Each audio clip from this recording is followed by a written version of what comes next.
Democrats are embarrassed on CNN as predictions for the midterm election next year shows shocking results. This isn't helped by the language that former Vice President Kamala Harris is again using against President Trump, and Representative Jasmine Crockett calls Republicans unpatriotic. Before all that, please make sure to drop a like on this video and keep yourself informed by subscribing to the Civic Trigger today. At this particular point, the Democrats are the New Orleans Saints of political parties. What are we talking about? Trust the Dems or GOP more on the economy? Who leads on the economy? Republicans by 7. Immigration, Republicans by 13. How about crime, a big issue for Donald Trump and the Republicans? Look at that, lead by 22 points. So the bottom line is this. At this particular point, the ball may be on the ground, but the Democrats have not picked up the ball and running with it. If anything, at this particular point, it's the Republicans who are running with the ball on the top issues, the economy, immigration, and crime. The midterm election is fast approaching, with Republicans holding a majority in the House, the Senate, and full control of the White House.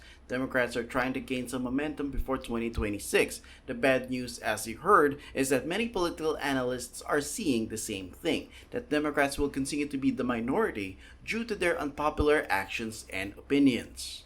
One of which is directly connected to their hateful message against President Trump and the MAGA base. And with Charlie Kirk's tragic murder, even CNN is taking a step back and is starting to question the messaging of some top Democrats, which brings me to none other than Representative Jasmine Crockett. Unfortunately, we have someone that is occupying the White House, and as far as I'm concerned, he is an enemy to the United States.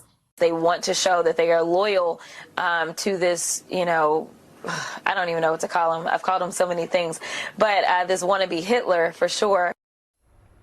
And to be clear, the president has attacked, other people have attacked you in his orbit, maybe not him personally.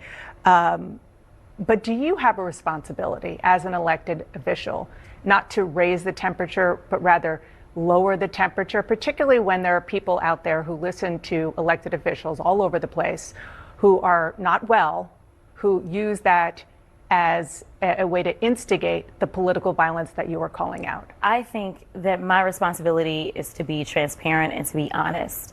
And the reality is that we are living in a time in which this administration and this regime is not interested in making sure that people understand history. We need to understand why they are so problematic. And so I am using that language because it is accurate language. When we see the consolidation of power, when we see them trying to chill speech of jokesters, when we're seeing all of this, that is a playbook out of Hitler, and I won't deny it. Like, these are the facts. CNN is literally showing her the evidence, and she still doesn't want to admit the truth, which just shows you just how far these liberals would go to protect their lies. And since she's promoting her book, former Vice President Kamala Harris can't be late to the party. Here she is suggesting that President Trump, the same guy that wants to work with the left, is a tyrant.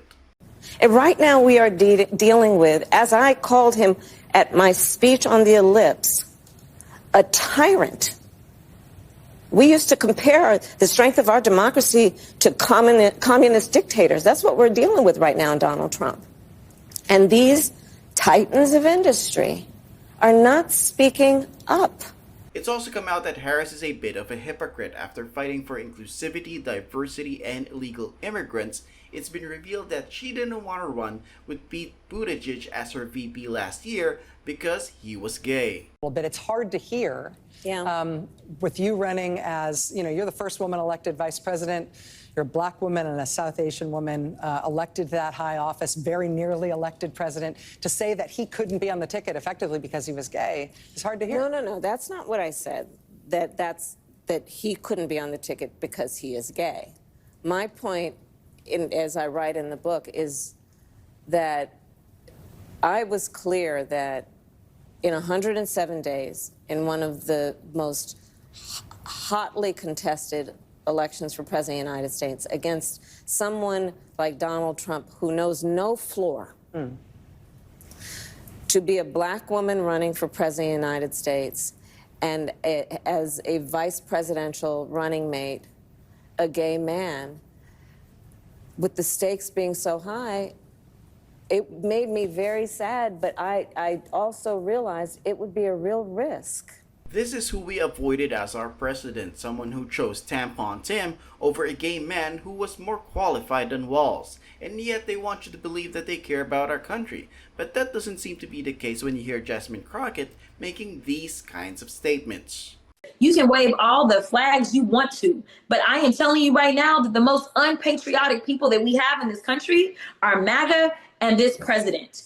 We are the real patriots, and it is time for us to take our flag back and show people what America is about. You can't say that you love the Constitution while decimating it with every single stroke of a pen for an executive order, while decimating it, while you are disrespecting our troops that have signed up to protect our freedoms, not just here, but abroad. And then you're taking people's freedoms away using those exact same troops. First off, we know which of the two parties are in favor of letting in millions of illegal immigrants to the country. Many of them are criminals that they want to give voting rights to. They want men in women's sports where women are legitimately getting hurt. Also, Democrats have shown that politics is all that matters to them, that even death doesn't spare you from their attacks. Who are leftists telling us they are? Right now, the entire Democratic Party is more angry that Jimmy Kimmel got a paid vacation to be with his children than that Charlie Kirk will never see his children again.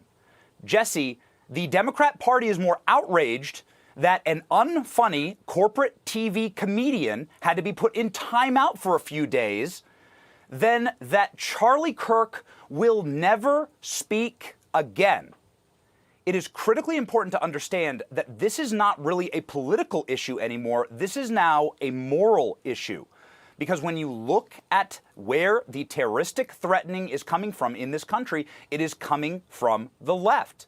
And you need to ask yourself a question, which is, what has happened to these people? Where is your soul? Where is your humanity? Why can't you just do the honorable and decent thing and say, we apologize for any outrageous thing that we have said? We feel bad about this. We disavow political violence. We apologize to Erica Kirk. Your mourning and suffering must be excruciating, and it is. As much sense as Benny makes here, I'm willing to bet that Democrats aren't even listening and that they'll continue the same narrative that got Charlie Kirk murdered in front of his family. But let me ask you, what are your thoughts on this? Let me know in the comments. Before I go, make sure to like this video and subscribe to keep up with what's happening around us. Thank you for your time. Talk to you in the next one.